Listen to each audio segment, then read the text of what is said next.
Ji. For dignity आप सभी का। आज और हमारा knowledge sharing session season 1 episode 3 start करने हम जा रहे हैं।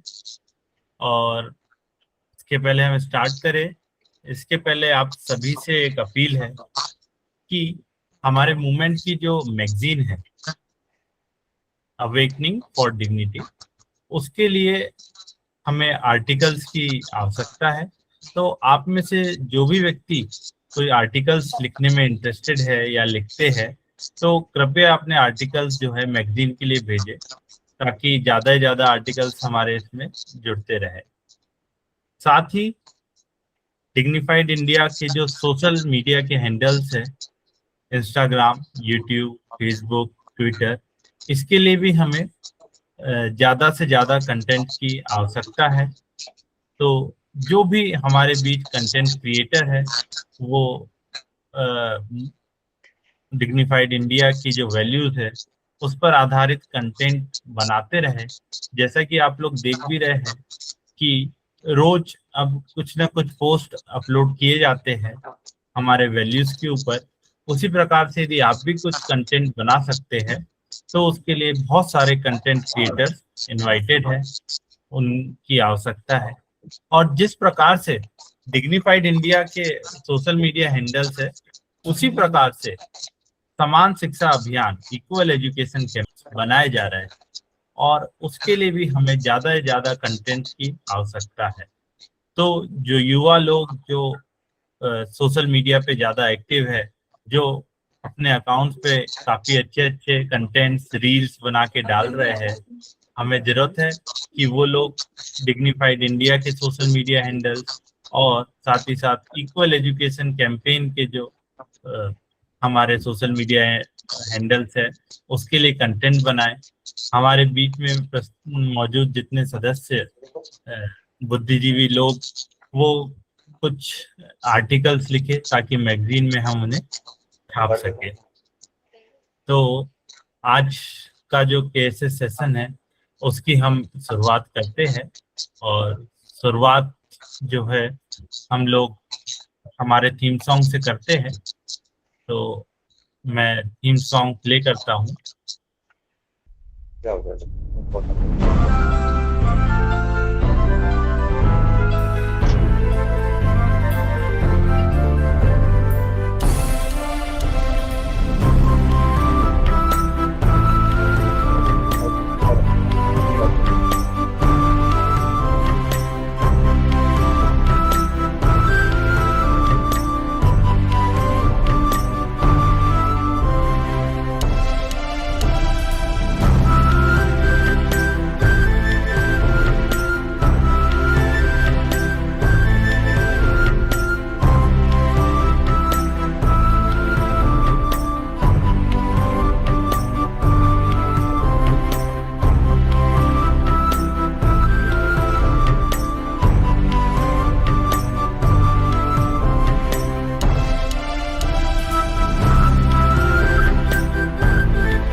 For dignity.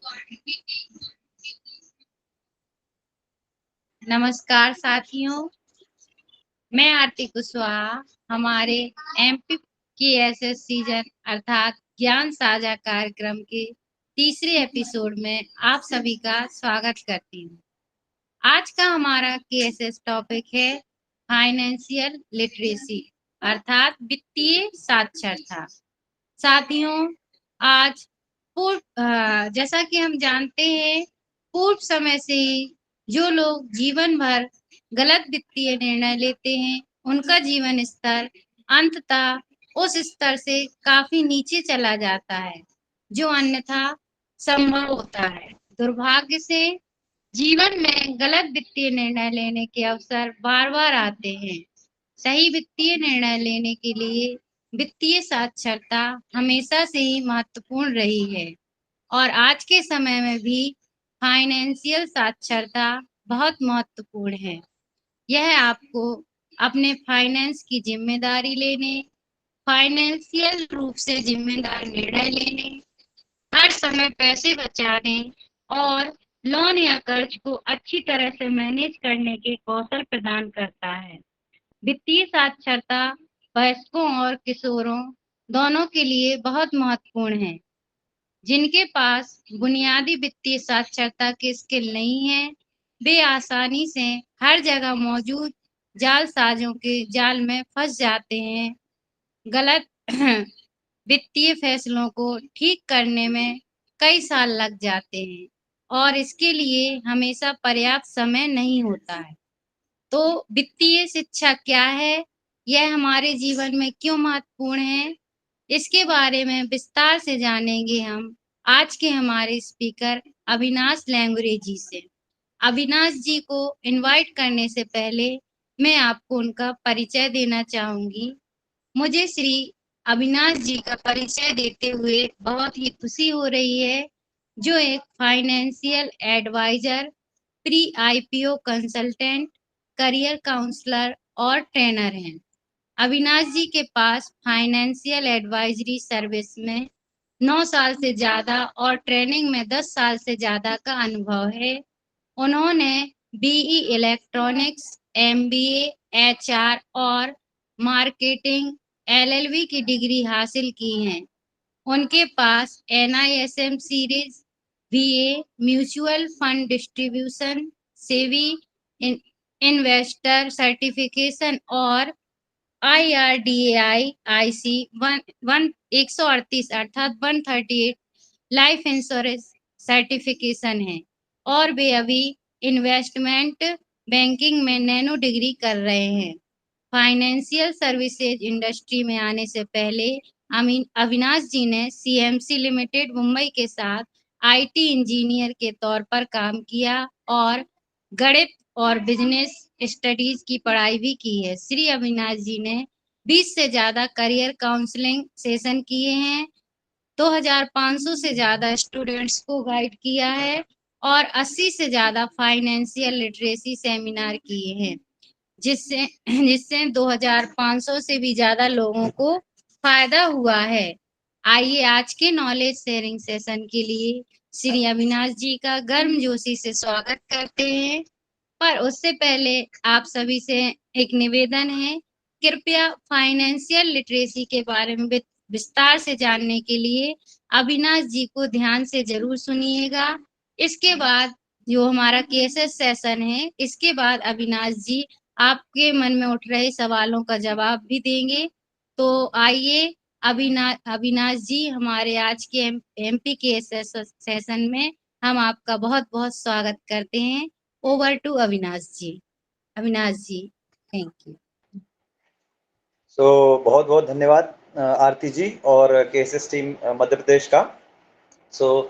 सभी को एक बार पुनश्च फॉर डिग्निटी और इस फाइनेंशियल जर्नी पे आप सभी का मैं स्वागत करता हूँ। मेरा सभी पार्टिसिपेंट से एक सवाल है। मान के चलिए कि आपके दादाजी ने 25 साल पहले 100 रुपये अपने पिगी बैंक में रखे हुए थे और आज 25 साल बाद वो 100 रुपये जो दादाजी ने पिगी बैंक में रखे थे वो आज आपको मिले सो क्या उन 100 रुपयों से, यानी 25 साल पहले 100 रुपए की जो कीमत थी या परचेसिंग पावर थी, क्या आज भी 25 रुपए, आज 25 साल बाद हम उसी 100 रुपए से वही सारी चीजें या उतनी ही चीजें खरीद पाएंगे? मैं जवाब की यहाँ पे अपेक्षा करूंगा, तो आप प्लीज अपना माइक जो है ओपन करके जवाब दीजिए ताकि हम इस सेशन को इंटरेक्टिव भी बना सके। सो क्या हम 100 रुपए से आज उतनी चीजें खरीद पाएंगे जितनी आज 25 साल पहले हम खरीदते थे? नहीं खरीद पाएंगे, क्योंकि वो उस तरह उस टाइम का जो मूल्य था उसका, वो आज के टाइम में जो आर्थिक जो नीतियां, उसके कारण जो महंगाई बढ़ी है, उसके कारण वो अब उसका वो मूल्य 100 रुपए उतना नहीं रहा, इसलिए वो 100 रुपए में अब उतनी चीजें हम नहीं खरीद पाए। बिल्कुल बराबर, बिल्कुल सही। सो हमें बहुत बार लगता है, जैसे आरती जी ने भी हमें एक जो इंट्रोडक्शन है उसमें बताया कि बहुत बार हम सोचते हैं कि सिर्फ गलत निर्णय या गलत वित्तीय या गलत फाइनेंशियल डिसीजन लेने से, रॉन्ग फाइनेंशियल डिसीजन लेने से ही हमारी संपत्ति नहीं बन पाती, या हम अमीर नहीं बन पाते, या हमारी संपत्ति हम नहीं बना सकते।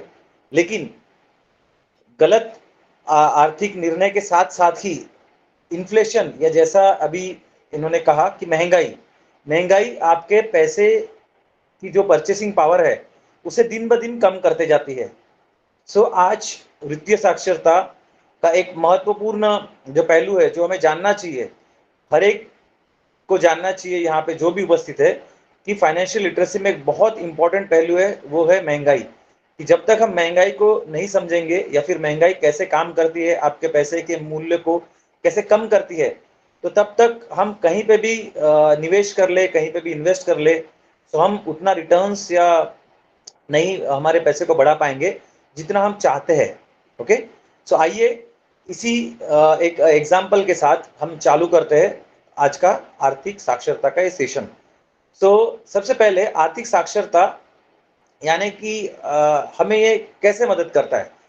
सो आर्थिक साक्षरता जब आपके पास होगी, कि जैसा आरती जी ने कहा था कि सबसे पहले पैसा कैसे काम करता है ये हमें समझ होगी, और जब पैसा कैसे काम करता है इसकी समझ हमारे पास होगी, तभी हम एक सक्षम और इन्फॉर्म्ड डिसीजन या निर्णय ले पाएंगे। यानी कहाँ निवेश करना है, निवेश करते वक्त हमें कौन सी चीज़ों का ध्यान रखना चाहिए, ये सारी चीज़ें हम लोग समझते हुए सही निर्णय कर पाएंगे, आर्थिक निर्णय कर पाएंगे। साथ ही साथ बहुत बार हमारी संपत्ति तैयार नहीं होने के पीछे, हमारी वेल्थ ग्रो नहीं होने के पीछे होता है लोन का जाल, है ना, कर्जों का ट्रैप, लोन का ट्रैप हमारे इसमें होता है। हर छोटी छोटी चीज़ों के लिए, हर बड़ी चीज़ों के लिए, या आवश्यक भी होगी या अनावश्यक भी होगी, ऐसी चीज़ों के लिए भी हम लोग लोन लेते रहते हैं। सो कौन सी चीज़ों के लिए लोन लेना चाहिए, यानी किसे हम लोग गुड डेट अच्छा कर्जा कहेंगे, या किसे हम बैड डेट या बुरा कर्जा कहेंगे, ये भी, इसके ऊपर भी आज हम थोड़ी सी चर्चा यहाँ पे करेंगे। और साथ ही साथ इन चीज़ों की समझ रखते हुए हम हमारे भविष्य के लिए कैसे वेल्थ क्रिएट कर सकते हैं। तो आज यही सारी चीज़ें जो है फाइनेंशियल लिटरेसी के सेशन में हम लोग डिस्कस करेंगे और जानेंगे। बीच बीच में मैं चाहूँगा कि आपके रिस्पॉन्स भी मुझे मिलते रहे, ताकि हम सेशन को ज़्यादा से ज़्यादा इंटरेक्टिव बना सके सवालों के अलावा। ओके, सो स्लाइड 2 जो हमने अभी डिस्कस किया कि हमें फाइनेंशियल लिटरेसी के सेशन में पैसा कैसे काम करता है और कौन सी चीज़ें हमें ध्यान रखनी चाहिए निवेश करते वक्त, वो हम चीज़ें यहाँ पे समझेंगे। कर्जों के जाल से, यानी लोन्स के ट्रैप से कैसे हमें बचना है, कौन सा कर्जा अच्छा होता है, यानी कौन सा गुड लोन होता है या कौन सा बैड लोन होता है, ये भी हम लोग समझेंगे। और इन चीज़ों की समझ के साथ हमारे भविष्य में हम संपत्ति कैसे बना सकते हैं, तो इसके बारे में हम लोग चर्चा करेंगे। और मैं चाहूँगा कि बीच बीच में आप जो है रिस्पॉन्स देते रहे, ताकि मुझे पता चले कि आप सेशन में बने हुए हैं। जैसा मैंने अभी कहा था, या शुरुआती दौर में मैंने शुरुआती इसी चीज़ से की थी कि इन्फ्लेशन, महंगाई। सो महंगाई को हम ऐसे समझ सकते हैं कि मान के चलिए, अगर आज मैं शक्कर खरीदने जाऊँ, शुगर खरीदने जाऊँ 1 केजी शक्कर आज लगभग 40 से 45 रुपए किलो हमारे यहाँ पे मिलती है भारत में, चाहे मध्य प्रदेश हो या महाराष्ट्र हो। और ये शक्कर का दाम अगर हम लोग 2015-16 में देखते हैं, तो अगर धुंधला सा भी आप याद करने की कोशिश करेंगे कि यही 40-45 किलो रुपए शक्कर आज जो मिलती है वो कभी आज से 10 साल पहले 20 रुपए या 25 रुपए किलो हुआ करती थी। यानी आज से 10 साल पहले जब हम लोग शक्कर खरीदने दुकान में जाते थे तो 40 रुपए की हम 2 किलो शक्कर खरीद के लाते थे 10 साल पहले 2016 में, और आज जब 2026 में 40 रुपए लेके जाते हैं तो हमें सिर्फ 1 किलो शक्कर मिलती है। तो 40 रुपए का नोट वही, यानी 40 रुपए 20 के नोट वही रहेंगे, लेकिन पहले मैं 10 साल पहले 2 किलो शक्कर खरीद सकता था, आज मैं सिर्फ 1 ही किलो शक्कर खरीद सकता हूँ। वैसे अगर पेट्रोल के बारे में भी हम लोग डिस्कस करें या डीजल के बारे में डिस्कस करें तो आज से 10 साल पहले करीबन 60-70 रुपए, ज्यादा से ज्यादा 75-80 रुपए पेट्रोल हुआ करता था। आज 70 रुपए से बढ़ के 110-111 रुपए लीटर पेट्रोल हो चुका है। यानी ये जो चीजों की कीमतों में बढ़ोतरी होती है इसी को हम लोग महंगाई या इन्फ्लेशन कहते हैं। और इन्फ्लेशन या महंगाई जो है आपके पैसे की मूल्य को, यानी आपके पैसे की परचेसिंग पावर को दिन ब दिन, महीनों दर महीनों, सालों साल आपके पैसे की परचेसिंग पावर को या मूल्य को कम करते जाता है।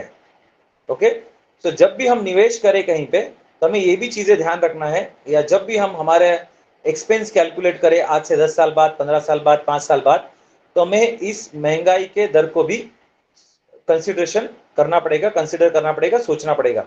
तभी हम प्रॉपरली हमारा प्लानिंग कर पाएंगे, बजटिंग कर पाएंगे और हमारी जरूरतों को पूरा कर पाएंगे। सो याद रखिए, इन्फ्लेशन एक साइलेंट किलर की तरह काम करता है और आपके पैसे के परचेसिंग पावर को दिन ब दिन कम करता है। सो इसीलिए हमें चीजों को ठीक तरीके से प्लान करना चाहिए। नेक्स्ट स्लाइड की हम लोग बढ़ते हैं, देखते हैं कि इन्फ्लेशन से फिर कैसे डील किया जाए। सो इन्फ्लेशन को डील करने का एक बेहतरीन तरीका है प्लानिंग या बजटिंग, है ना। हमें बजटिंग करनी चाहिए, यानी कि हमें जो है पैसे का नियोजन करना चाहिए कि कितनी हमारी इनकम है, यानी हम कितने पैसे कमाते हैं और कितने पैसे हमें खर्च करने होते हैं इस महीने में या अगले 3 महीने में, 6 महीने में, 1 साल में, 5 साल में। तो हमारा इनकम कितना है, हमारा एक्सपेंस कितना है और हम कितने पैसे की बचत कर सकते हैं और उसी बचत किए हुए पैसे को निवेश कहाँ कैसे कर सकते हैं और कैसे कर सकते हैं। तो बजटिंग में या जब हम नियोजन करते हैं, प्लानिंग करते हैं बजट का, तो सबसे पहले हमें 3 चीजें जरूर लिखनी चाहिए। सबसे पहले यानी नीड, यानी हमारी जरूरत क्या है। सो हमारी जरूरतों के लिए हमारी जरूरतों की हमें लिस्ट होनी चाहिए। जैसे कि घर में हमें ग्रोसरी लाना है या फिर मान के चलिए जो भी खाने की चीजें, किराना या सब्जी भाजी है वो लाना है, या फिर हमारे इलेक्ट्रिसिटी का, बिजली का बिल भरना है, मोबाइल के रिचार्जेस करने हैं, और भी कुछ ऐसे जो हर महीने के खर्चे होते हैं। उसमें हमारा ट्रांसपोर्ट भी आ गया, हम ऑफिस के जगह पे या बच्चे स्कूल जाते हैं उनकी ऑटो की फीस हो गई, बस की फीस हो गई, तो ये सारी हमारे जरूरतों में आती है। तो ये सारे जरूरतों की हमारे पास लिस्ट चाहिए और इन जरूरतों को पूरा करने के लिए हमें कितना खर्चा लगेगा इस महीने।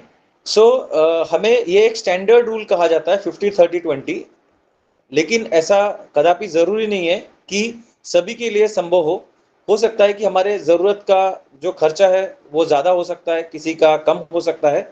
सो इसे एक अपने हिसाब से मॉडिफाई भी किया जा सकता है, लेकिन जरूरत के हिसाब से हमें 50% जो है हमारी जरूरतों पे, नीड पे खर्चा करना चाहिए। इच्छाओं पे यानी वांट्स पे 30% या 30% खर्चा करना चाहिए। अगर 30% हमारा खर्च नहीं हो रहा इच्छाओं पे तो हम उसे ही कन्वर्ट करके सेविंग्स एंड इन्वेस्टमेंट यानी बचत की ओर उस फंड को डाइवर्ट कर सकते हैं। और जो फंड आप बचाएंगे, जो पैसे आप बचाएंगे, जिसकी आप बचत करेंगे, वही अच्छी तरह से निवेश हमें करने चाहिए। और कहाँ निवेश करने से हमारे पैसों में बढ़ोतरी होगी, कहाँ निवेश करने से हमारा पैसा सेफ रहेगा, कहाँ निवेश करने से हमारे पैसे को अगर जब जरूरत के समय उसे लिक्विडिटी यानी कैश में कन्वर्ट कर सकते हैं, ये सारी चीजें भी हम आगे देखेंगे। लेकिन सबसे पहले जब तक हमारा प्लानिंग नहीं होगा, बजटिंग नहीं होगा, तो हमारे लिए पैसे की बचत करना यानी एक डिसिप्लिन तरीके से, अनुशासित तरीके से जो है पैसे बचाना थोड़ा सा कठिन हो जाता है। सो मोस्ट इंपॉर्टेंट है कि बजटिंग, नियोजन। सो आपका प्लानिंग होना चाहिए आपके खर्चे का, यानी इस महीने में क्या खर्च करना है, 3 महीने में क्या खर्च करना है, अगले 6 महीने में, 1 साल में आपको क्या खर्चे आने वाले हैं। तो उसका प्लानिंग अगर आपके पास होगा तो बहुत अच्छी तरीके से हम पैसे बचा भी पाएंगे और उसे निवेश भी कर पाएंगे। और इस फाइनेंशियल जर्नी की शुरुआत हमारे नेक्स्ट स्लाइड से होती है। और सबसे पहले next slide please. So next slide और हम सभी का ऐसा मानना है कि हमारी फाइनेंशियल जर्नी की शुरुआत जो है कहीं पे भी इन्वेस्ट करके या पैसे को निवेश करके, जैसे मान के चलिए कि हमारे जो ट्रेडिशनल इन्वेस्टमेंट टूल्स है कि हमें आरडी निकाल लेनी चाहिए बैंक में, या फिर हमें कुछ पोस्ट ऑफिस में आरडी निकाल लेनी चाहिए या एफडी करनी चाहिए। बट हम सबको कोविड-19 जो पैंडेमिक आया था, महामारी आई थी, उसने सिखा दिया। वहाँ बहुत सारे लोगों के जॉब्स भी चले गए थे, बहुत सारे लोगों के बिजनेस में नुकसान हुआ। और जब 3 से 4 महीने की ऐसी स्थिति रही कि जब हम सब लोग घर में लॉकडाउन में बंद थे, तो बहुत लोगों को दिक्कत ये चली गई कि बिजनेसेस ठप हो गए और नौकरियां चली गई। सो जिनके पास थोड़ा बहुत जमा पूंजी थी, बचत थी, तो वो सरवाइव कर पाए और बाकी लोगों को काफी दिक्कत हो गई। सो इस सारी चीजों से या इन अनुभवों से हमें सीखना चाहिए कि हमारे पास इमरजेंसी फंड नाम का एक फंड होना चाहिए। ये कोई म्यूचुअल फंड का प्रकार नहीं है, ना ये बैंक में इसका ऐसा कोई फंड होता है, ना पोस्ट ऑफिस में होता है। इमरजेंसी फंड का मतलब सीधा सा ये होता है कि आपके पास अगर कोई भी इनकम का सोर्स नहीं है, आज की डेट में मान के चलिए आपके पास कोई भी इनकम का सोर्स नहीं है, तो कम से कम आपके पास इतना इमरजेंसी फंड होना चाहिए कि जिससे आपका घर 6 महीने तक चल सके।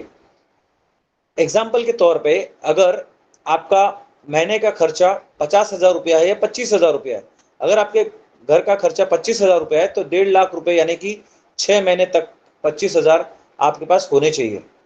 सो अभी ये मन में सवाल आ सकता है कि क्या हम जितना भी हमारी सैलरी आ रही है या जितना भी हम लोग इनकम बिजनेस से आ रहा है, तो क्या पूरा का पूरा हम 1.5 लाख या इमरजेंसी फंड करके रख दे? नहीं, ऐसा बिल्कुल नहीं है।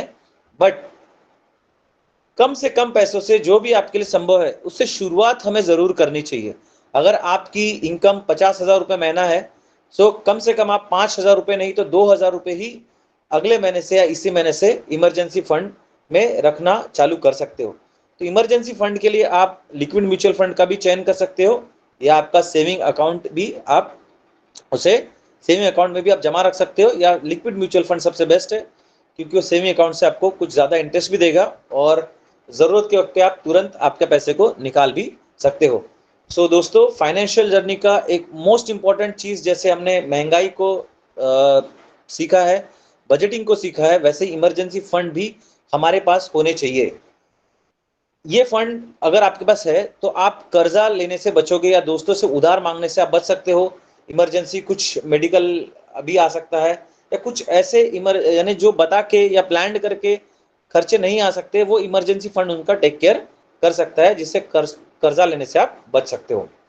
सो इमरजेंसी फंड को बिल्ड करने के लिए हमें हमारे कैश फ्लो पे ध्यान देना होगा। नहीं, सिद्धार्थ जी सही है, कैश फ्लो जी। कैश फ्लो मैनेजमेंट का मतलब क्या होता है? कैश फ्लो मैनेजमेंट का सिंपल सीधा अर्थ यही हम निकाल सकते हैं कि जो भी पैसे को हम खर्च करते हैं, जो भी पैसे को हम खर्च करते हैं, यानी आज दिन भर में मैंने कहाँ कहाँ खर्च किया, वो ज़रूरत के लिए खर्च किया, यानी नीड के लिए खर्च किया, या वांट के लिए खर्च किया, या मैंने उस पैसे को कहीं बचत करके निवेश किया है, तो इसका लेखा जोखा रखना या इसका अकाउंटिंग रखना, ताकि आपको पता चले कि आप ज़रूरत के लिए कितना खर्च कर रहे हो और इच्छाओं के लिए कितना खर्च कर रहे हो, आपने ग्रोसरी के लिए कितना खर्च किया है, ट्रांसपोर्ट में कितना खर्च किया है ना, आपने बिजली का बिल के लिए खर्च किया है या फिर मोबाइल बिल्स के लिए, टीवी रिचार्ज के लिए खर्च किया है।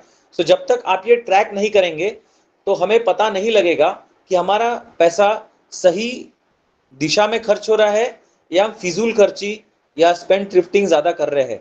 तो जब तक ये कंट्रोल नहीं आएगा तब तक हम हमारे पैसे के लीकेज को नहीं रोक पाएंगे। तो पैसे के लीकेज को रोकने के लिए हमें कैश फ्लो मैनेजमेंट पे नज़र बनाए रखना बहुत ही ज़रूरी है। और आप को इसका जैसे ही आप ये शुरू कर देते हो, तो आपको बहुत ज़्यादा पॉजिटिव चेंजेस पैसे के प्रति आपको आपके इसमें माइंडसेट में भी शिफ्ट नज़र आएगा और आप फिजूल खर्ची करने से बचोगे। और जितना पैसा आपका बचेगा उतना ही पैसे को आप अच्छी तरीके से निवेश करते हो, अच्छी जगह पे निवेश करते हो, सो आपकी वेल्थ को ग्रो करने में वो हेल्प कर सकता है। सो देखते हैं कि कैश फ्लो मैनेजमेंट के बाद में और एक जो नेक्स्ट स्लाइड जो है, अभी जैसे हमने कहा कि फाइनेंशियल जर्नी की शुरुआत हमेशा इन्वेस्टमेंट से नहीं होती है। सबसे पहले तो उसका प्लानिंग होना चाहिए, उसके बाद में इमरजेंसी फंड में हमें सबसे पहले पैसे रखने चाहिए। लेकिन अभी भी हमें एफडी एसआईपी का स्टेप नहीं आया हुआ है। उसका कारण यही है कि अगर आपके पास कहीं पे आपने निवेश भी कर रखा है, इन्वेस्टमेंट भी कर रखा है, और आपको एक मेजर खर्चा आ गया, जैसे मान के चले कि हॉस्पिटलाइज कोई हमारा फैमिली मेंबर हो जाता है या हम हो जाते हैं, या जीवन में कुछ ऊंच नीच हो जाने के कारण जो मेन फैमिली मेंबर है, जो इनकम सोर्स जिस फैमिली मेंबर से आता है, अगर वही इस दुनिया में अगर नहीं रहा, तो ऐसे अनसर्टेन इवेंट्स के लिए आपके पास अगर एफडी भी है या म्यूचुअल फंड में एक 5 लाख रुपए भी पड़ा है, लेकिन वो 5 लाख रुपया या 2 लाख रुपया वहां नहीं रहेगा अगर आपके पास इंश्योरेंस कवर या फाइनेंशियल प्रोटेक्शन नहीं होगा। तो इंश्योरेंस बेसिकली, अच्छा यहाँ पे एक मैं सवाल पूछना चाहूंगा, अपना अपना माइक ओपन करके जवाब दीजिएगा कि कितने लोगों को लगता है कि इंश्योरेंस ये इन्वेस्टमेंट है? कितने लोगों का मानना है कि जब हम लोग इंश्योरेंस लेते हैं तो हम इन्वेस्ट करते हैं? जी उमंग जी। मुझे लगता है कि इंश्योरेंस में जो हम लोग करते हैं वो इन्वेस्ट नहीं है, वो हमारा एक सेविंग है। मुझे लगता है इन्वेस्ट वो है जो हम एक मतलब मुझे ऐसा लगता है कि वो इन्वेस्ट नहीं है, वो सेविंग है। अच्छा, insurance is saving, very good, okay जी। सर मुझे लगता है ये इन्वेस्टमेंट है, क्योंकि इससे फ्यूचर अपना सेफ हो रहा है और उस समय पे एट दैट पॉइंट ये अपने को रिटर्न दे रहा है, देगा, यानी ऐसे सर्कमस्टेंसेस आएंगे तो। Okay, great. और सर मुझे भी लगता है कि इंश्योरेंस एक टाइप का इन्वेस्टमेंट है। जैसे एग्जांपल अगर मेडिकल इंश्योरेंस की बात की जाए तो इन फ्यूचर हमें कभी जरूरत पड़ी तो वो वहाँ से फंड आ जाएगा। तो एक टाइप का सालों साल वो क्या है, इन्वेस्टमेंट ही। ओके, सो जैसे हमने हमारे भाइयों को सुना कि इंश्योरेंस इज इन्वेस्टमेंट, तो ये थोड़ा सा मैं यहाँ पे क्लियर करना चाहूँगा कि इंश्योरेंस के कुछ प्लान्स के कारण हमें ये इन्वेस्टमेंट लगता है, या एलआईसी ने जो टैग लाइन सालों साल हमें दिया है कि जिंदगी के साथ भी और जिंदगी के बाद भी। सो इसीलिए थोड़ा सा हमें इंश्योरेंस का कॉन्सेप्ट क्लैरिटी नहीं है, या फिर प्लान्स ने हमें थोड़ा सा कंफ्यूज कर दिया है। बट साथियों, मैं यहाँ पे आपको क्लियर करना चाहता हूँ कि IRDAI यानी कि insurance regulatory development authority of India, जो इंश्योरेंस की रेगुलेटरी अथॉरिटी है सभी इंश्योरेंस कंपनियों के ऊपर जिनका नियंत्रण है, तो ये IRDA ये कहता है कि insurance is not a investment, ऐसा IRDA खुद कहता है। तो फिर इंश्योरेंस है क्या? तो इंश्योरेंस है रिस्क कवर।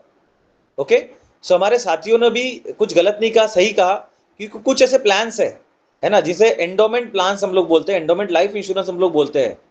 ओके, सो एंडोमेंट लाइफ इंश्योरेंस के कारण हमें लगता है कि किसी को लगता है कि ये सेविंग है, किसी को लगता है ये इन्वेस्टमेंट है, और साथ ही साथ ये रिस्क कवर भी हमें देता है।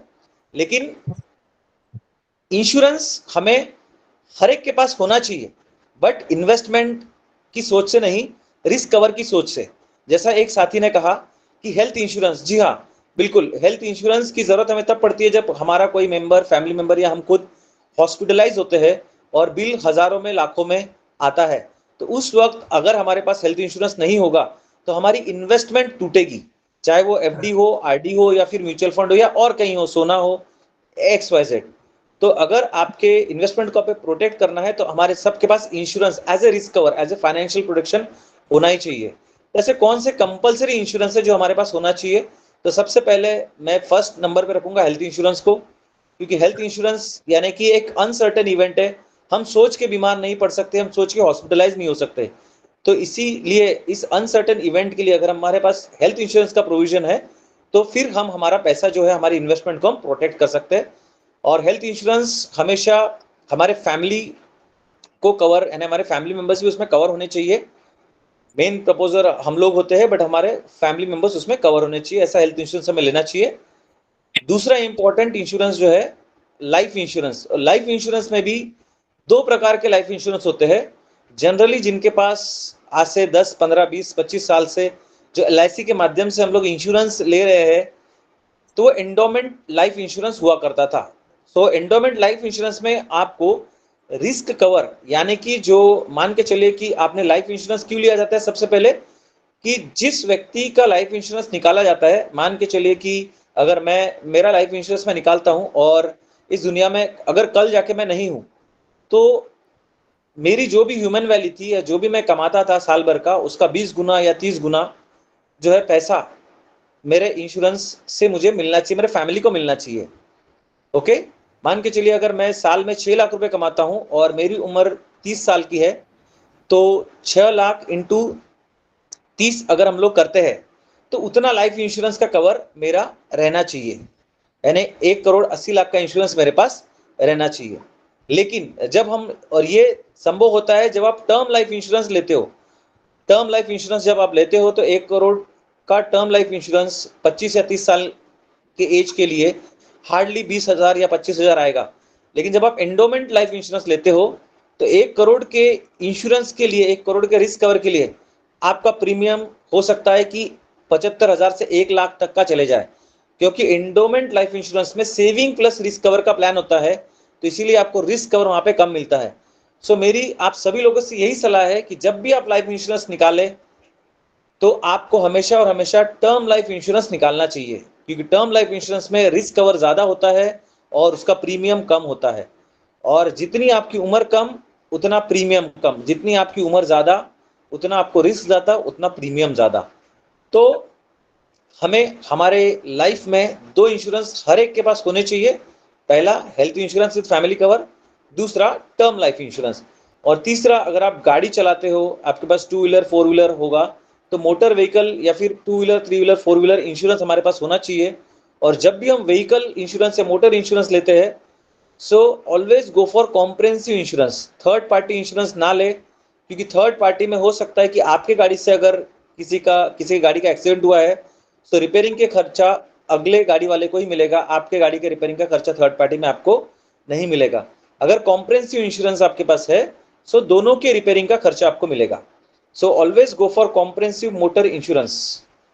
ओके, साथ ही साथ अगर आपका बिजनेस है तो उसका भी इंश्योरेंस होता है, अगर आपकी कोई फैक्ट्री है, व्यवसाय है, गोडाउन है, सो उसका फायर इंश्योरेंस आपको जरूर कराना चाहिए, क्योंकि हमें ये भी नहीं पता कि कब अनहोनी हो सकती है, और जब ऐसे अगर कोई अनहोनी होती है तो बहुत बड़ा बिजनेस का नुकसान होता है। लेकिन अगर आपके पास आपके बिजनेस का फायर इंश्योरेंस होगा या बिजनेस इंश्योरेंस होगा तो उस केस में आप फिर से आपके बिजनेस को जल्दी खड़ा कर सकते हो। तो मोटा मोटी हेल्थ इंश्योरेंस, लाइफ इंश्योरेंस और मोटर इंश्योरेंस आपके पास होना ही चाहिए।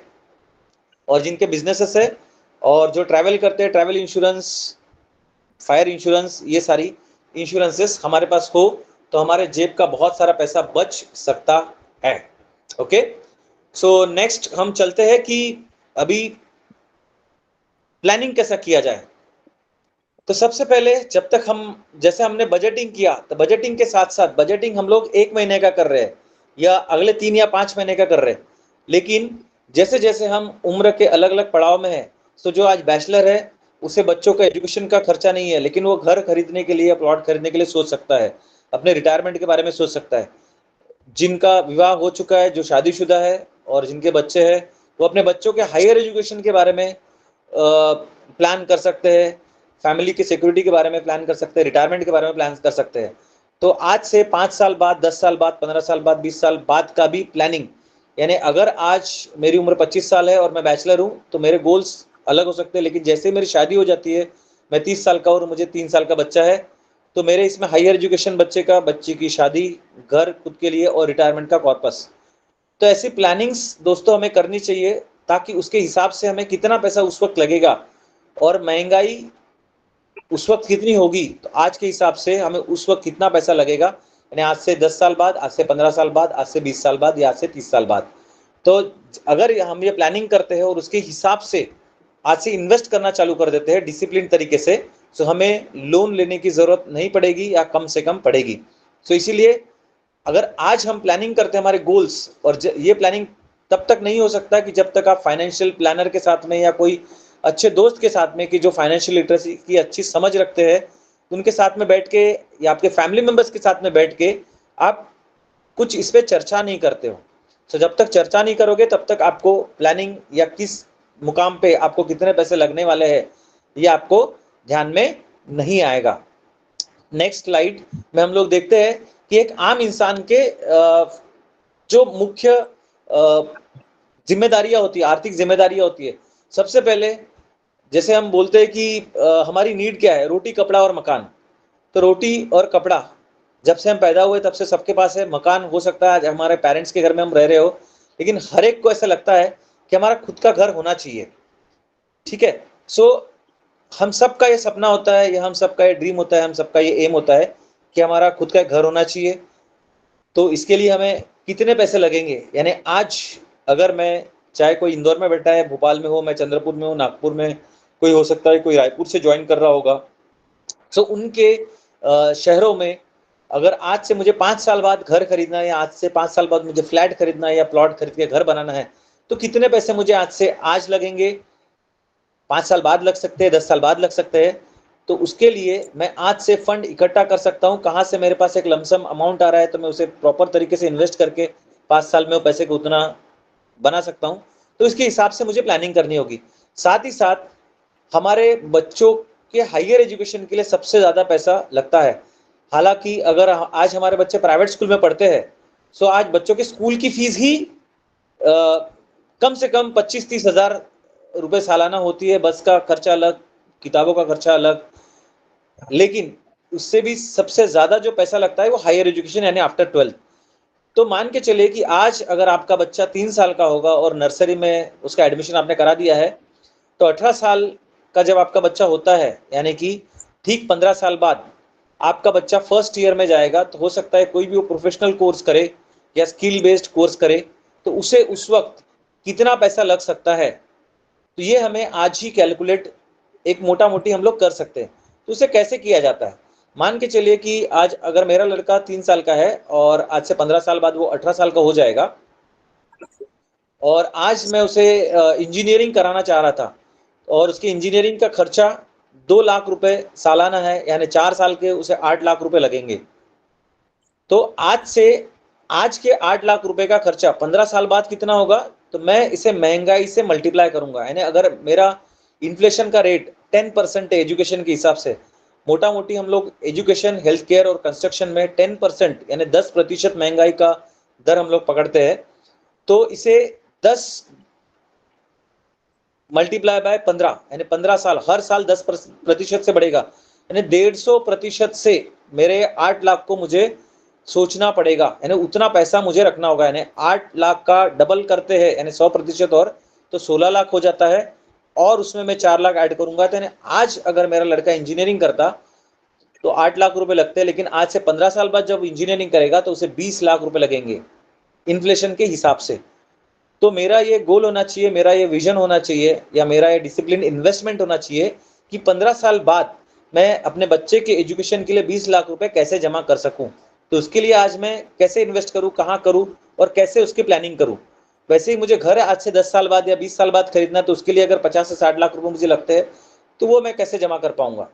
अगर बच्चों के शादी के लिए मुझे पैसे जमा करना है, तो वो मैं कैसे जमा कर पाऊंगा। या फिर मेरे रिटायरमेंट, अगर मैं गवर्नमेंट एम्प्लॉय नहीं हूँ, या अगर गवर्नमेंट एम्प्लॉय हूँ भी, तो आज पेंशन बहुत जगह नहीं है, तो फिर मैं मेरे पेंशन के लिए क्या प्रोविजन कर पाऊंगा। तो उसके लिए आज ही हमें मोटा मोटी फ्यूचर प्लानिंग कर सकते हैं। जी, किसी का कुछ सवाल यहाँ पे आ रहा था?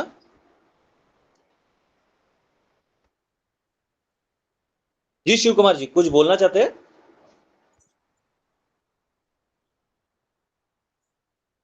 ओके नहीं सर, अभी ओके ओके ओके। सो साथियों, हमें जब तक हम लोग प्लानिंग नहीं करेंगे, सोचेंगे नहीं, मंथन नहीं करेंगे, तो हमारी जिंदगी कटते जाएगी, और जब हमारे ज़रूरत के वक्त हमें पैसे लगेंगे, तब हमारे पास उतना पर्याप्त धन नहीं होगा, उतने पर्याप्त पैसे नहीं होंगे, और फिर इसीलिए हमें लोन की ज़रूरत पड़ती है, और हम एक के बाद एक, दूसरा, तीसरा, चौथा लोन लेते रहते हैं। साथ ही साथ साथियों, हमें टैक्स के मामले में भी हम उतना सजग या अवेयर नहीं होते, और जैसे महंगाई के बारे में हम लोग अवेयर नहीं होते, इमरजेंसी फंड के बारे में, वैसे टैक्स के बारे में बहुत कम सोचते हैं। हमें पता ही नहीं होता कि टैक्स बचाना कैसे है, या कैसे बचा सकते हैं लीगली। हम टैक्स इवेशन नहीं कर रहे, हम टैक्स की चोरी नहीं कर रहे, लेकिन टैक्स को हम लोग कैसे लीगली, कौन से ऐसे तरीके हैं, है ना, सो हमें लगता है कि शायद हम अगर इनकम टैक्स ब्रैकेट में नहीं आते हैं तो हमें टैक्स नहीं लगेगा, तो ऐसा नहीं है। अगर आप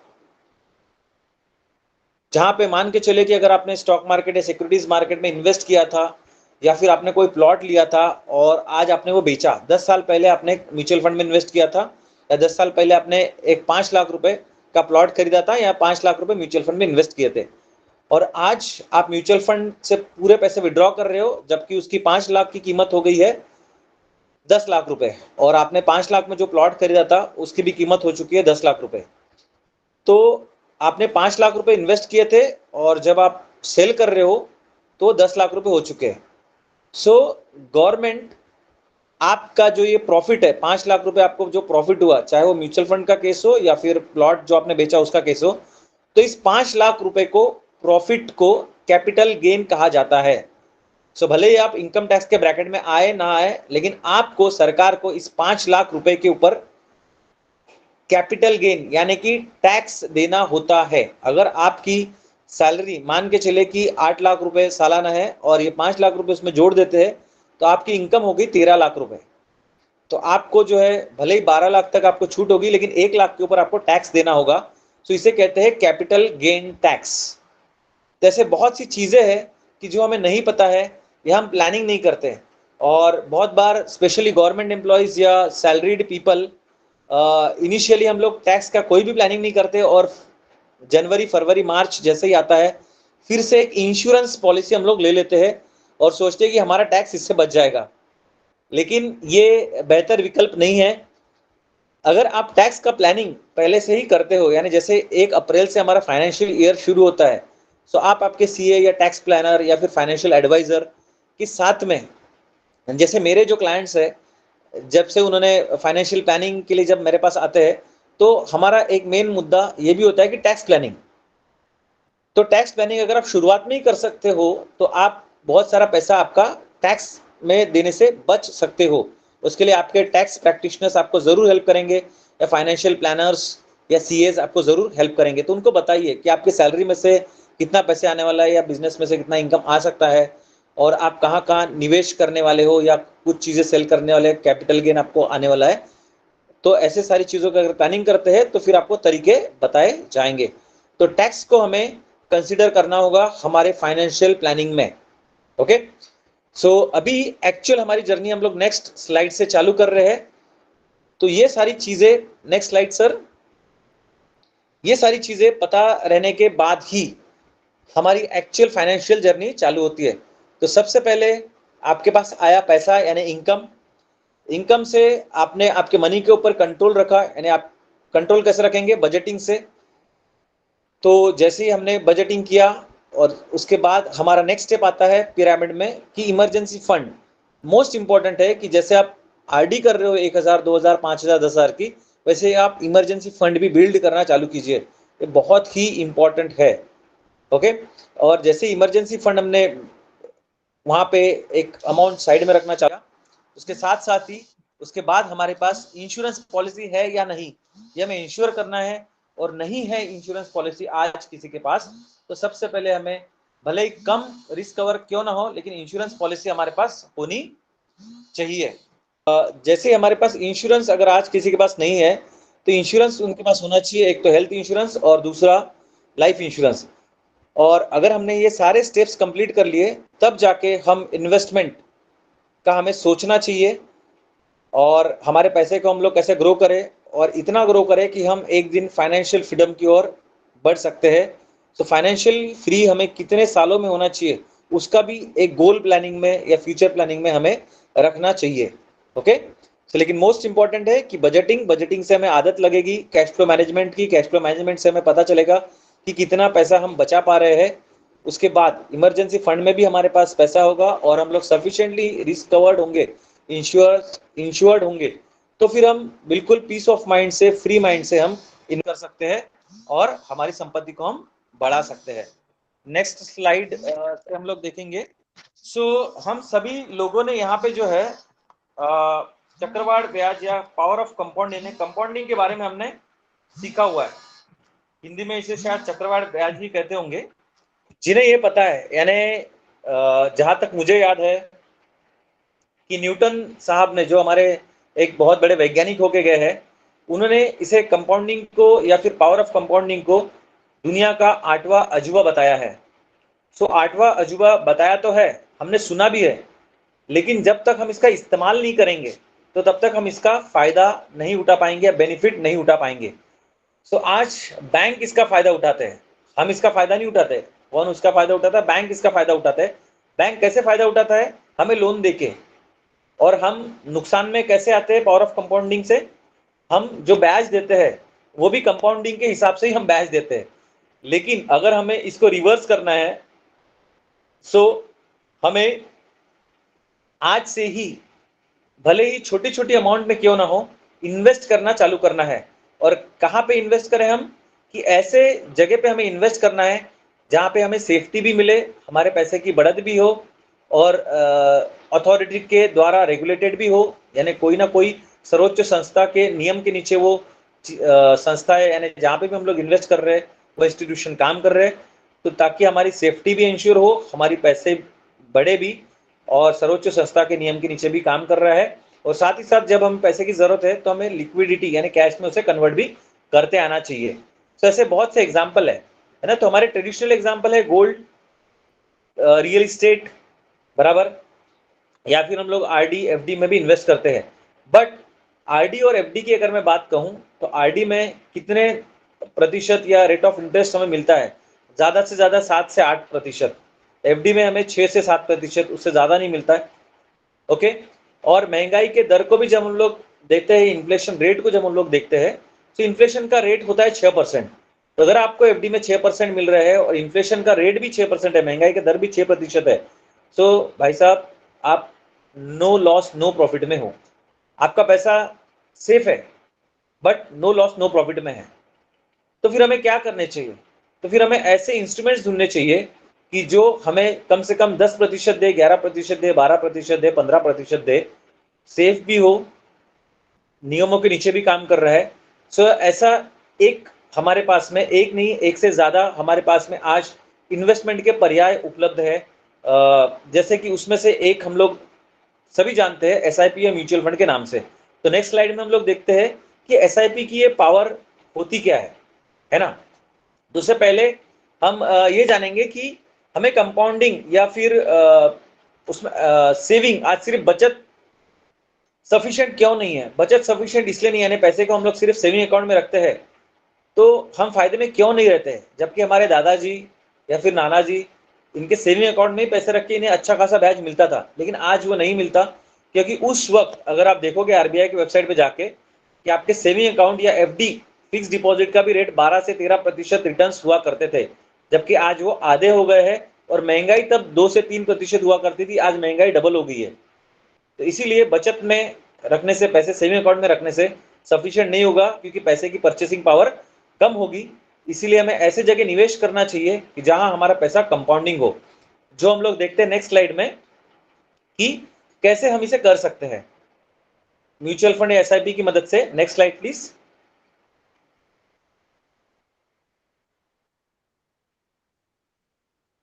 ओके। सो ऐसे कौन से निवेश है कि जहां पे हमें स्टेबिलिटी मिल सकती है या जहां पे हमारा पैसा बढ़ सकता है? तो अगर आपको फिक्स्ड इनकम चाहिए, यानी कि रेट ऑफ इंटरेस्ट जहाँ फिक्स्ड होता है, तो एफडी सभी को पता है। साथ ही साथ बॉन्ड्स, शायद आपने बॉन्ड्स कितने लोगों ने सुना है पता नहीं, लेकिन बॉन्ड्स भी एक इन्वेस्टमेंट इंस्ट्रूमेंट है जो कि आपको 8, 9, 10% तक भी देता है। लेकिन बॉन्ड्स को लेते वक्त हमें उनका रेटिंग ज़रूर देखना चाहिए कि AAA है, AAA+ है, AA+ है, ये सारी चीज़ें। और कहीं पे भी इन्वेस्ट करने के पहले एक थंब रूल हमें ज़रूर याद रखना है कि हमें कूद नहीं पड़ना है। अगर कोई भी चीज़ हमें अट्रैक्टिव लगती है तो हमें तुरंत कूद नहीं पड़ना है, हमें उसके बारे में स्टडी करनी है, हमें डिस्कस करना है, हमारे फाइनेंशियल एडवाइजर से डिस्कस करना है, या फिर और भी कई माध्यम से स्टडी करके एक बार सलाह मशवरा ज़रूर कर लीजिए और उसके बाद ही आप इन्वेस्ट करें। कोई भी अट्रैक्टिव स्कीम के पीछे हमें कभी भी भागना नहीं है बिना सोचे समझे। ओके। एक रात में कहीं पे भी पैसा डबल नहीं होता है, अगर होता भी है तो उसमें रिस्क हायर हो सकता है। तो आप पहले उस रिस्क को समझ लीजिए, और अगर आप वो रिस्क लेने के लिए तैयार है, अगर आपका पैसा कल जाके खत्म भी हो जाता है उसके लिए अगर तैयार है, तो फिर आपको जाना चाहिए, अन्यथा आपको बिल्कुल नहीं जाना चाहिए, सोच समझ के ही करना है। तो विदाउट स्टडी, विदाउट नॉलेज आपको कोई भी फाइनेंशियल डिसीजन नहीं लेना चाहिए। तो वैसे ही बॉन्ड्स के केस में हो सकता है, या फिर वैसे ही डेट फंड्स यानी कि म्यूचुअल फंड्स का प्रकार होता है, उसमें आप फिक्स्ड इनकम के तौर पे जा सकते हैं, जहाँ पे सबसे हाईएस्ट स्टेबिलिटी या सेफ्टी रहती है। लेकिन अगर आपको आप चाहते हैं कि आपके पैसे की ग्रोथ हो, तो आपको इक्विटी मार्केट यानी म्यूचुअल फंड, स्टॉक्स, शेयर्स में जरूर जाना चाहिए, क्योंकि ये एक ऐसा एसेट क्लास है कि जहाँ पे आपके पैसे की ग्रोथ हो सकती है और आपकी संपत्ति या एसेट क्रिएशन हो सकता है। अगर आप लॉन्ग टर्म के लिए और भी सोच रहे हो, और जैसा हमने बोला कि हमारा एक सपना घर होता है, तो आपकी इन्वेस्टमेंट रियल एस्टेट में भी हो सकती है। अभी गोल्ड हमारी पहुंच से, काफी लोगों के पहुंच से बाहर हो गया। फिजिकल गोल्ड, जैसे अगर आज मैं 10 ग्राम फिजिकल गोल्ड लेने जाऊं तो 1.5 लाख रुपए यानी 15,000 रुपए पर प्रति ग्राम के नीचे मैं नहीं खरीद सकता। तो हर एक के बस की बात अभी फिजिकल गोल्ड खरीदना नहीं है, लेकिन फिर भी हम सभी लोग गोल्ड में इन्वेस्ट कर सकते हैं गोल्ड ईटीएफ्स के माध्यम से। तो ये गोल्ड ईटीएफ्स क्या है, इसे आप समझ सकते हैं। अभी समय के कमी के कारण इसे यहाँ पे एक्सप्लेन नहीं किया जा सकता, लेकिन गोल्ड ईटीएफ में आप निवेश कर सकते हैं अभी भी, जो 1,000 से भी आप कर सकते हैं, 500 रुपीज से भी आप गोल्ड ईटीएफ में निवेश कर सकते हो। साथ ही साथ सोरेन गोल्ड बॉन्ड्स आप खरीद सकते हो, जिसे एसजीबी के नाम से कहा जाता है। ये हर एक बैंक में आपको उपलब्ध होते हैं, और हर एक फाइनेंशियल एडवाइजर्स के जो आज पोर्टल्स होते हैं, जैसे हम जो भी कंपनियों के साथ में काम करते हैं, ऑल इन वन सारे प्रोडक्ट्स आपको एक ही छत के नीचे अवेलेबल करा दिए जाते हैं, except saving account and current account. तो एसजीबी भी आप ले सकते हो, उसके माध्यम से भी आप गोल्ड में आपकी इन्वेस्टमेंट रह सकती है। रिट्स और इनविट्स, हम देख रहे हैं कि हमारे देश में बहुत सारा इंफ्रास्ट्रक्चर खड़ा हो रहा है। तो इंफ्रास्ट्रक्चर कैसे खड़ा हो रहा है? तो इंफ्रास्ट्रक्चर खड़ा हो रहा है इनविट्स, इन फंड्स के माध्यम से। और बहुत बड़े बड़े कमर्शियल कॉम्प्लेक्स जो हो रहे हैं, वेयर हाउसेज जो बन रहे हैं, या फिर ऑफिसेज जो बन रहे हैं, उनको ज्यादातर पैसा जो है रिट्स से दिया जा रहा है, यानी real estate investment trust, kind of mutual fund से हम इसको बोल सकते हैं। सो इसमें भी आज भले ही हम लोग मुंबई में जमीन नहीं खरीद सकते, फिजिकल लैंड नहीं खरीद सकते, लेकिन रिट्स के माध्यम से आप 10,000 रुपए से भी मुंबई के प्रॉपर्टीज में इन्वेस्ट कर सकते हो। फिर से मैं यहाँ पे कहना चाहूंगा कि अगर आपको रिट्स, इनविट्स, ईटीएफ के बारे में जानना है, तो मेरा नंबर हर एक स्लाइड पे है, आप कॉल कर सकते हैं या फिर व्हाट्सएप मैसेज भी भेज सकते हैं। मैं आपको इन्फॉर्मेशन भी दूंगा, और 1-to-1 कंसल्टेशन में हम समझ भी लेंगे। और मोस्ट इंपॉर्टेंट, और हो सकता है कि आज के सेशन का सबसे इंपॉर्टेंट या एक ऐसा शब्द जो आपने इसके पहले कभी नहीं सुना होगा, वो है प्री आईपीओ इन्वेस्टमेंट, है ना। तो प्री आईपीओ ऐसे कंपनियां हैं कि जो आज तक स्टॉक मार्केट में लिस्ट हुई नहीं है, लेकिन होने जा रही है। उदाहरण के तौर पे आज हम सभी बड़े बड़े शहरों में जेप्टो नाम का क्विक कॉमर्स सर्विस यानी कंपनी का सर्विस यूज करते हैं। एसबीआई म्यूचुअल फंड में हमारी इन्वेस्टमेंट है। नेशनल स्टॉक एक्सचेंज में शायद हो सकता है कि आपके कुछ स्टॉक्स आपने खरीदे होंगे। ओयो की हम बात करते हैं, तो ये सारी कंपनियां जैसे OYO, SBI mutual fund, national stock exchange, Zepto, ये आज स्टॉक मार्केट में लिस्टेड नहीं हुई है, लेकिन फिर भी इनके शेयर आज भी आप खरीद सकते हो मार्केट में आने से पहले कम कीमत पे। तो उसी को बोलते हैं प्री आईपीओ। यानी प्री आईपीओ ऐसे शेयर्स होते हैं जिसे अर्ली इक्विटी भी कहा जाता है, कि जो मार्केट में आने से पहले ही आप खरीद सकते हो डिस्काउंटेड रेट पे, मे बी 30%, 40%, 50% डिस्काउंटेड रेट पे आज मार्केट में आने से, आईपीओ आने से पहले आप खरीद सकते हो। तो ये आपके लिए सबसे नया कॉन्सेप्ट आज हो सकता है। तो अलग अलग एसेट क्लास हमने देखे।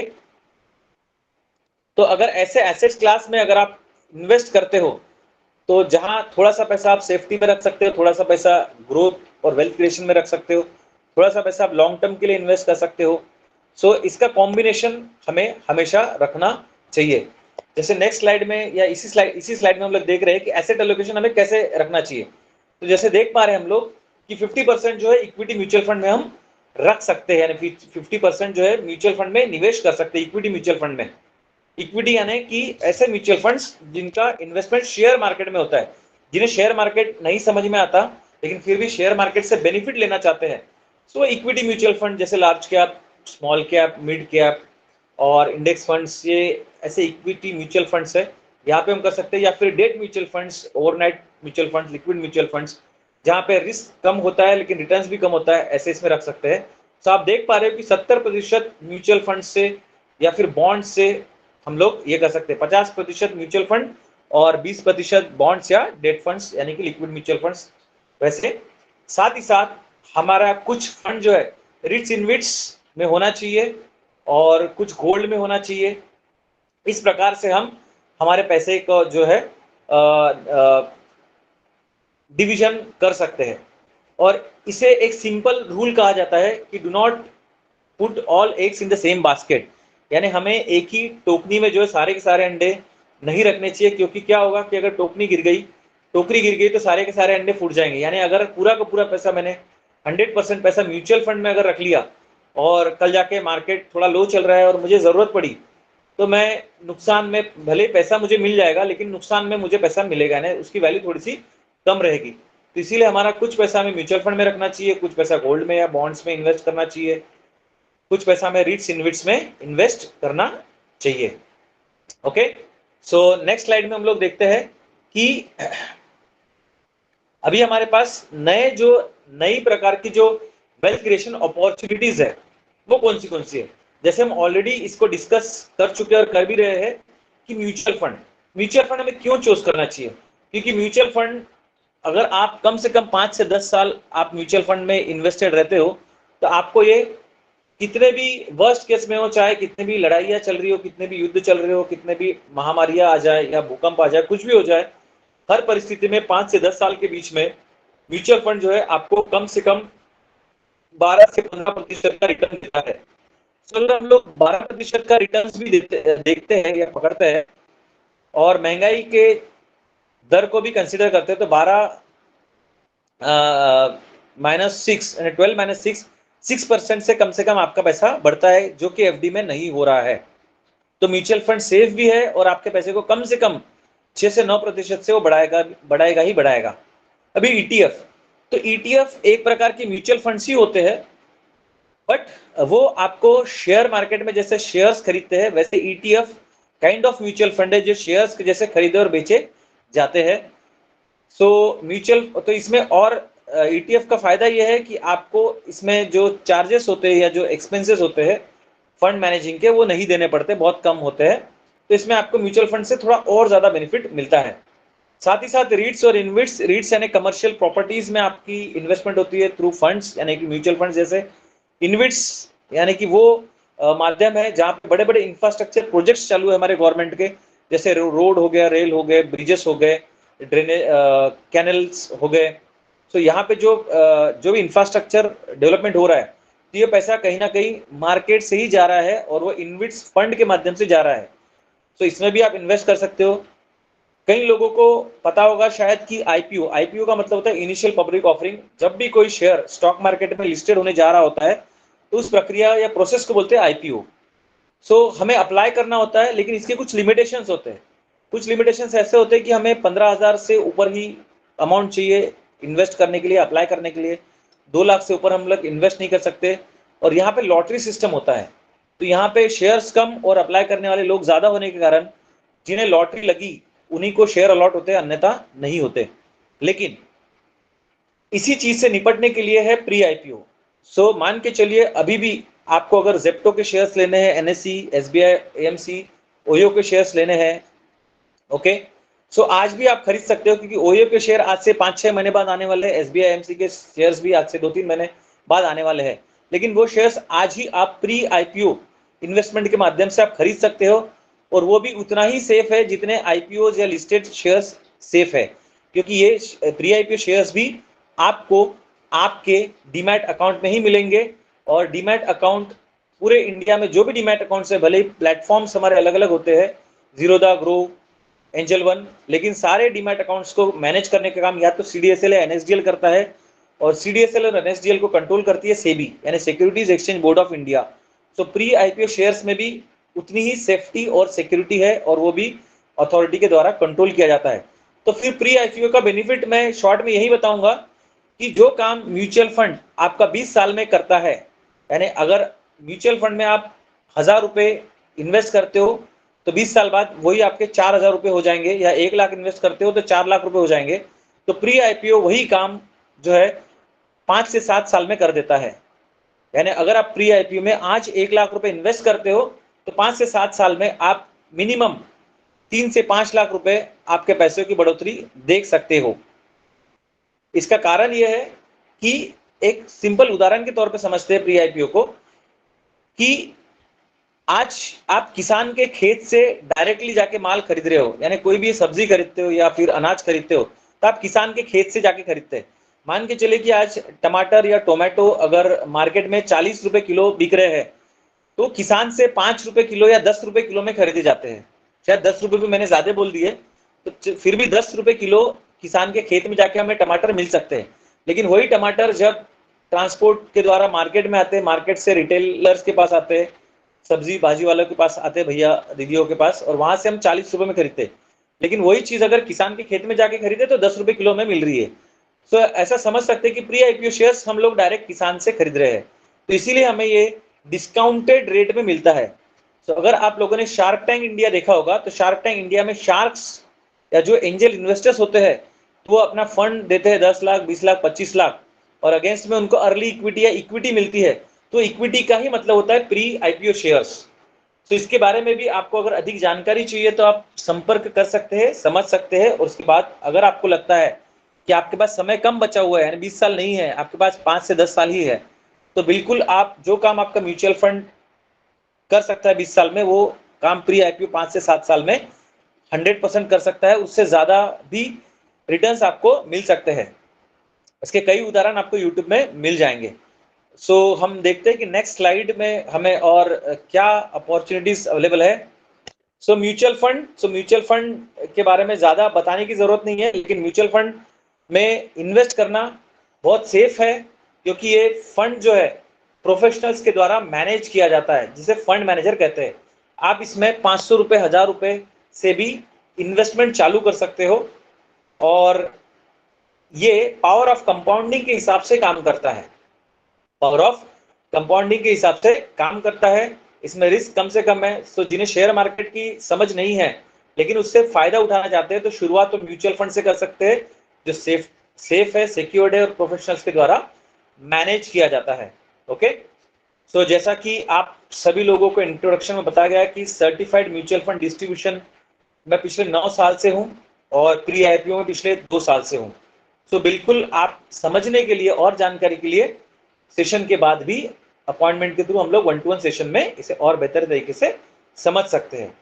लेकिन कम से कम म्यूचुअल फंड से तो शुरुआत हमें करनी ही चाहिए। हर एक के पास म्यूचुअल फंड होना चाहिए, क्योंकि ये ऐसा इंस्ट्रूमेंट है कि जो सेफ है और महंगाई को परास्त करते हुए आपकी संपत्ति को बढ़ाता है।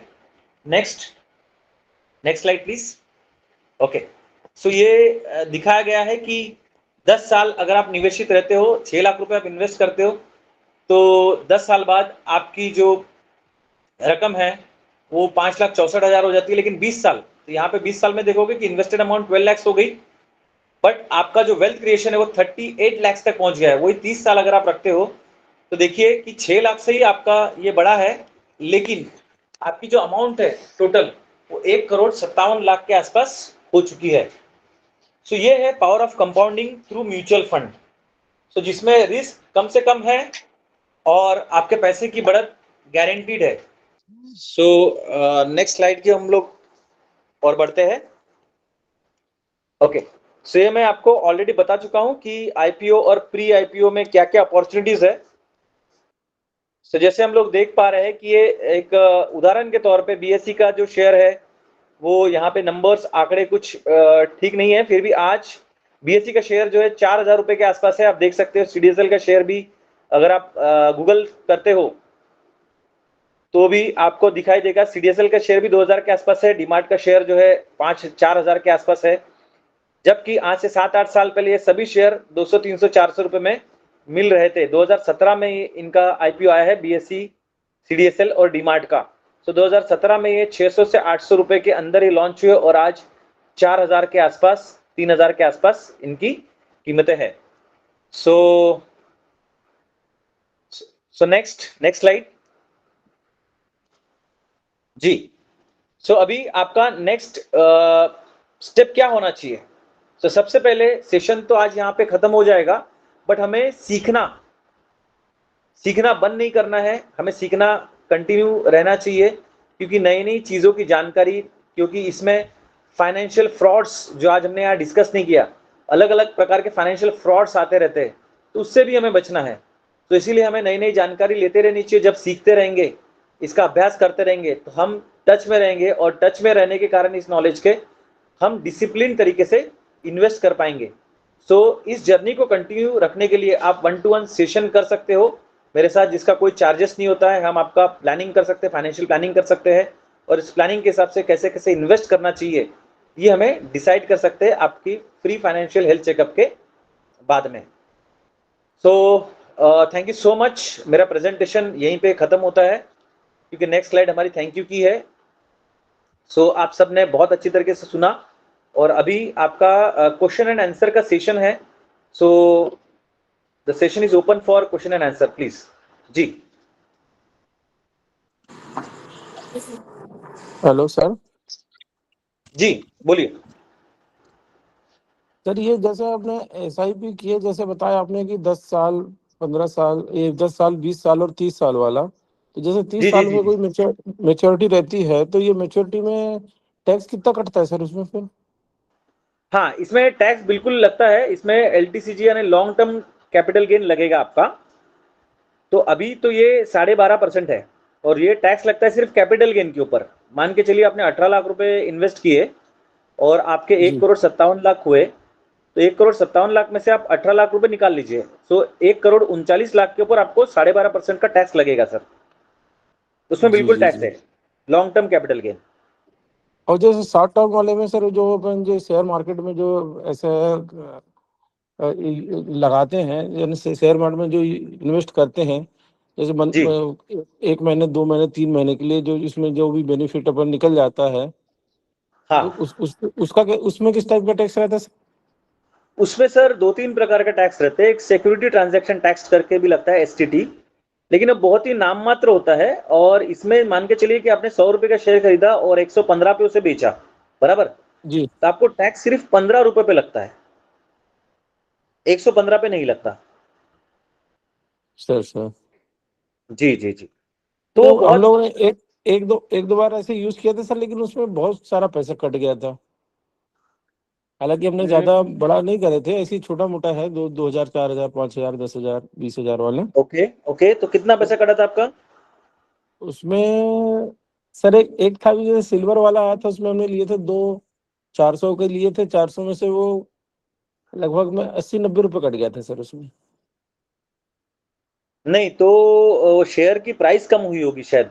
लॉस में बेचा नहीं आपने, प्रॉफिट नहीं में नहीं, बेचा? वो अब हम उसको अपडेट कर रहे थे, देख ही रहे थे, तो लगभग अच्छा अच्छा। में 196 में था जब उसको परचेस किया। ओके और okay.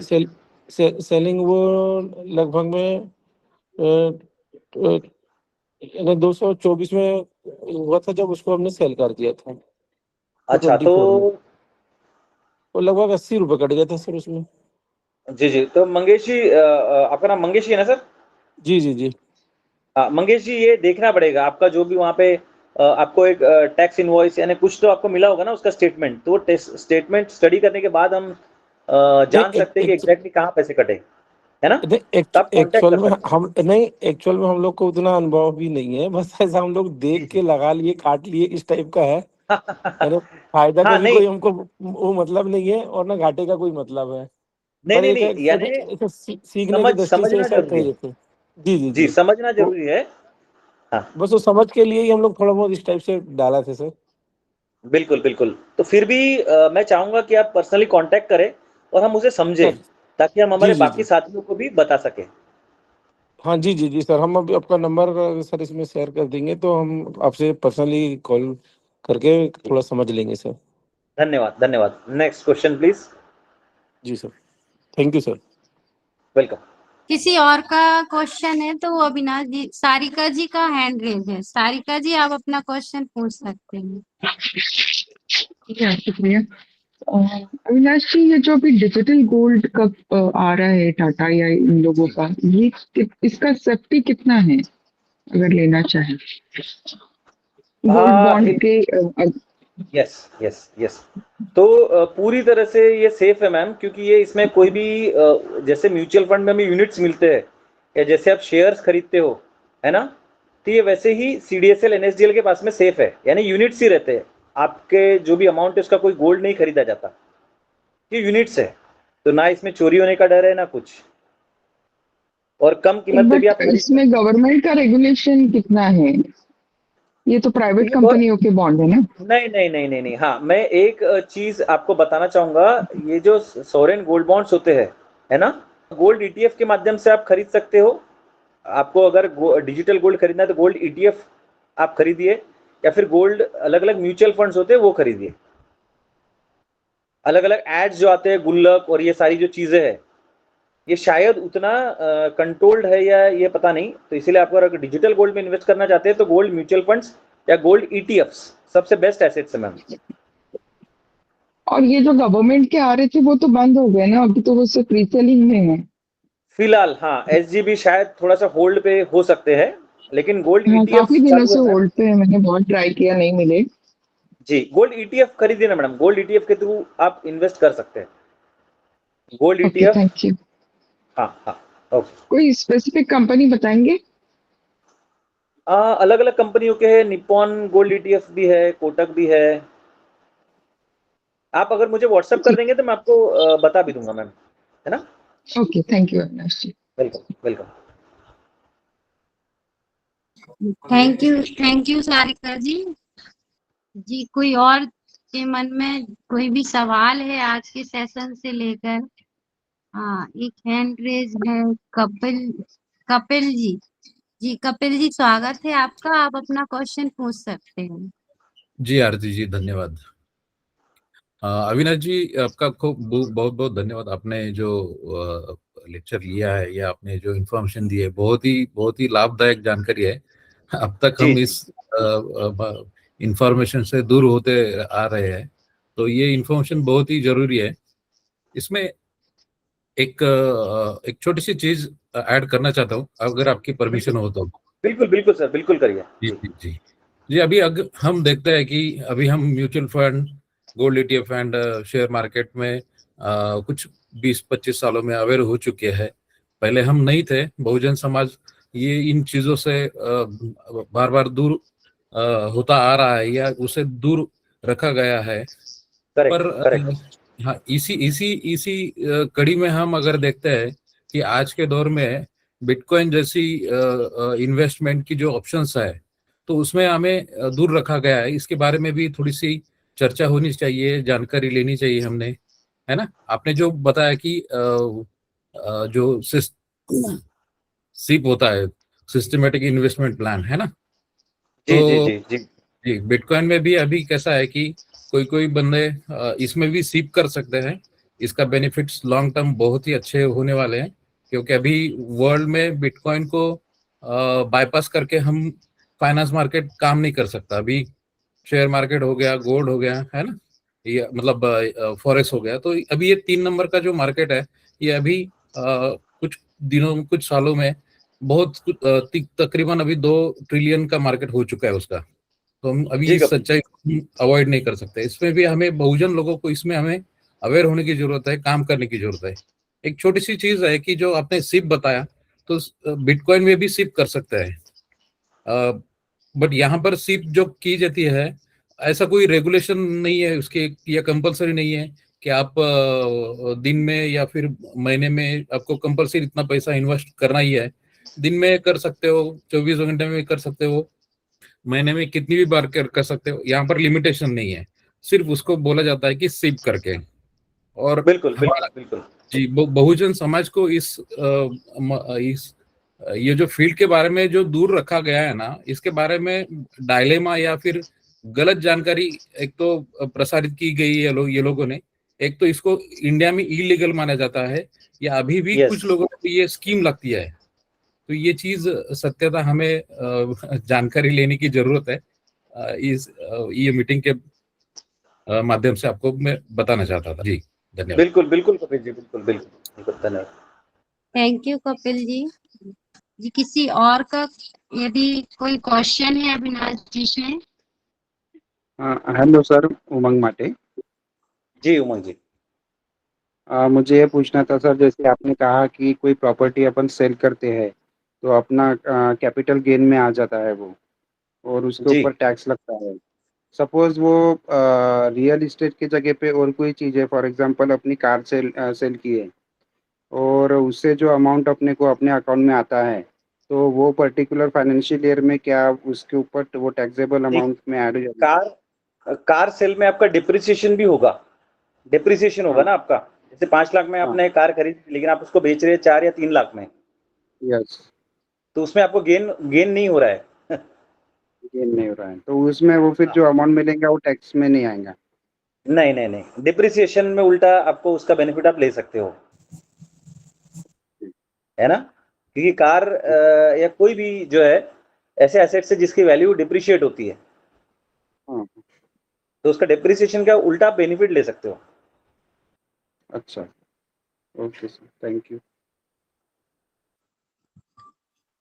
Thank you Umang ji. किसी और का कोई क्वेश्चन हो तो वो अपना क्वेश्चन पूछ सकते हैं। जी सर। सर मैं ये बोल रहा था सर, एक क्वेश्चन था। जी ये जैसे एक जो एनुअल इनकम है वो लगभग 12 लाख से ऊपर हो गई है और वो टैक्सेबल के रेंज में आ रहा है, जी जी। तो टैक्स सेविंग के लिए जो हम अगर और एक्स्ट्रा जैसे मान ली इनकम रही तो उसको जैसे वाइफ के नाम से करना चाहे तो उसमें क्या बेस्ट हो सकता है सर? नहीं, देखिए इनकम तो आपकी आएगी ना, और हाँ, मेरे ख्याल जी से जी जी वाइफ और आपको कंबाइंड ऐसे वो पकड़ा जाता है। लेकिन एक जी बेस्ट मैं आपको टैक्स सेविंग के लिए अगर एक मेरा सजेशन रहता है कि इंस्टेड ऑफ पॉलिसी, क्योंकि अभी न्यू इसमें शायद आपको इंश्योरेंस प्रीमियम से जो ये मिल रहा था एक्सेंशन, और होम लोन इंटरेस्ट के इंटरेस्ट से जो ये मिल रहा था, शायद वो नए इसमें कंसिडरेबल नहीं होंगे, जहां तक मेरा नॉलेज है। फिर भी एक बार टैक्स प्रैक्टिशनर से आपको कंसल्ट करना होगा। और अगर आपने ईएलएसएस म्यूचुअल फंड अगर सुना होगा, तो जी ईएलएसएस म्यूचुअल फंड की तरफ आप ये बढ़ सकते हैं। एक बार आप सर, क्योंकि रूल्स अभी ये जो नए हैं, फाइनेंस एक्ट 2025 आया है, तो इसमें बहुत सारे जी चेंजेस है और अभी भी ठीक से क्लैरिटी नहीं है। सो मैं ये चाहूंगा कि हमारे ग्रुप में एक प्रेम रूप नारायण दादा है, अगर आप जानते होंगे जी। नहीं, अभी तो नहीं तो जानता सर। हाँ चलेगा, आप मुझे मैसेज कर दीजिए। तो वो टैक्स प्रैक्टिशनर भी है और सीए जो है प्रॉपर इस पे फोकस डाल पाएंगे, क्योंकि अभी रूल्स काफी चेंज हो चुके हैं फाइनेंस एक्ट 2025 के हिसाब से, और क्लियर नहीं है चीजें, है ना। सो सर सर हाँ, सीए से सलाह बेस्ट रहेगा, क्योंकि मैं कुछ भी आपको गलत सलाह नहीं देना चाहता यहाँ पे, जो चीजें मुझे क्लियर नहीं है ना। जी सर, ठीक, okay, thank you sir. Thank you Mangesh ji. ठीक है, अविनाश जी, लगता है अभी शायद कोई कुछ और सवाल नहीं पूछ सकता है और जी जी जी। टाइम भी हो गया है, तो अपने कार्यक्रम के शेड्यूल के अनुसार अब वोट ऑफ थैंक्स की ओर बढ़ते हैं, जिसके लिए मैं अशोक जी को इनवाइट करना चाहती हूँ। Over to Ashok ji. जी जी जी, thank you thank you thank you. आज के इस सेशन का आयोजन करने वाली हमारी डिग्निफाइड इंडिया टीम का बहुत बहुत धन्यवाद, जिन्होंने इतने महत्वपूर्ण सेशन का आयोजन किया है। और साथ ही साथ मैं सिद्धार्थ जी का धन्यवाद करना चाहता हूं, जिन्होंने टेक्निकल रूप से टीम मीटिंग का आयोजन एवं बहुत अच्छे से संचालन किया है। और सिद्धार्थ जी ने जो अपील की थी कि हमारे मूवमेंट की जो मैगजीन आती है awaking of India, awaking India, उसमें हमें बहुत सारे कंटेंट की आवश्यकता है। तो जो भी हमारे मूवमेंट के साथी कंटेंट क्रिएटर हैं, वो सभी कंटेंट बना करके हमारे मैगजीन के सहयोग के लिए, पब्लिश के लिए भेज सकते हैं। इसके साथ ही साथ जो हमारे सोशल मीडिया प्लेटफॉर्म हैं उनके लिए भी कंटेंट की आवश्यकता है, और इक्वल एजुकेशन कैंपेन के जो सोशल मीडिया हैंडल हैं इनके लिए भी कंटेंट की आवश्यकता है।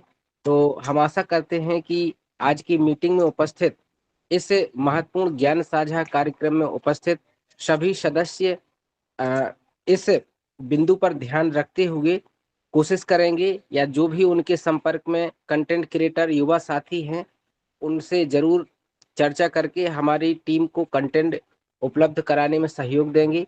साथ ही जो वित्तीय साक्षरता का जो आयोजन किया गया है ये आज के समय में हम सभी के जीवन में मील का पत्थर है। जब तक हम अपने वित्तीय साधनों का सही से उपयोग नहीं करेंगे, फाइनेंशियल प्लानिंग नहीं करेंगे, इन्वेस्टमेंट प्लानिंग नहीं करेंगे, जब तक हम अपने गोल को अचीव नहीं कर सकते। एसईबीसी सदस्यों के साथ सबसे ज़्यादा यदि कोई चैलेंज आता है तो वह फाइनेंशियल प्लानिंग है। और इस सेशन में आज के स्पीकर श्री अविनाश जी ने इतने खुलकर और सरल एवं सारगर्भित शब्दों में हमें जो वित्तीय साक्षरता की जानकारी उपलब्ध कराई है, इसके लिए डिग्निफाइड इंडिया के सभी सदस्य उनके आभारी हैं और आशा करते हैं कि भविष्य में भी वह अपने ज्ञान से हम सभी को अलौकिक करते रहेंगे। साथ ही साथ हमारी ऑडियंस डिग्निफाइड इंडिया के सदस्य जिन्होंने धैर्य के साथ इस ज्ञान साझा कार्यक्रम में उपस्थित रहते हुए इस ज्ञान साझा कार्यक्रम को सफल बनाया है, हम उनका बहुत बहुत धन्यवाद करते हैं और हृदय से आभार करते हैं। साथ ही साथ अविनाश जी ने जो कहा है कि हम फ्री में आपका कंसल्टेशन कर सकते हैं, आप लोग संपर्क करिए। उनका नंबर स्लाइड में हर जगह उपलब्ध है, हर स्लाइड में उपलब्ध है। तो इतना सहयोग देने के लिए उनका हृदय से आभार, और डिग्निफाइड इंडिया की टीम उनका सदैव आभार व्यक्त करती रहेगी। इन्हीं शब्दों के साथ मैं कहना चाहता हूं कि हमें जिस चीज का नॉलेज नहीं होता है, यदि हम उसको सीख करके आगे बढ़े तो जरूर संभव हो सकता है। हमारे एससीबीसी साथी और हमारी डिग्निफाई इंडिया के सभी सदस्य जो भी फाइनेंशियल प्लानिंग करना चाहते हैं, अब सोचने की आवश्यकता नहीं है। हमारे साथ अविनाश जी हैं जो सदैव हमारा सहयोग करने के लिए तत्पर हैं। हम उनका सहयोग लेके, उनसे बात करके, उनसे संपर्क स्थापित करके अपनी फाइनेंशियल प्लानिंग जरूर बनाएंगे, क्योंकि आर्थिक व्यवस्थाएं मजबूत होने से ही हम बहुत बड़े काम कर सकते हैं। इसलिए मैं दो शब्दों के साथ अपनी वाणी को विराम दूंगा कि कौन कहता है आसमां में सुरंग नहीं हो सकती, एक पत्थर तो तबीयत से उछालो यारो। कौन कहता है हम आर्थिक रूप से सबल नहीं बन सकते, एक बार अविनाश जी से मिलकर देखो तो यारो। बहुत बहुत धन्यवाद आप सभी का, आप सभी का हृदय से आभार, साधुवाद। टेक्निकल टीम का, आरती जी का, सिद्धार्थ जी का, हमारी सदस्य का, हमारी जनता का, हमारी ऑडियंस का, अविनाश जी का बहुत बहुत तहे दिल से आभार, शुक्रिया। आप यूं ही हमें समय देते रहिए। बहुत बहुत धन्यवाद जी। इसी के साथ हम आज के हमारे केएसएस सेशन के एपिसोड 3 की समाप्ति की घोषणा करते हैं। अविनाश जी को पुनः धन्यवाद। Thank you very much. Thank you सभी को। For dignity, good night.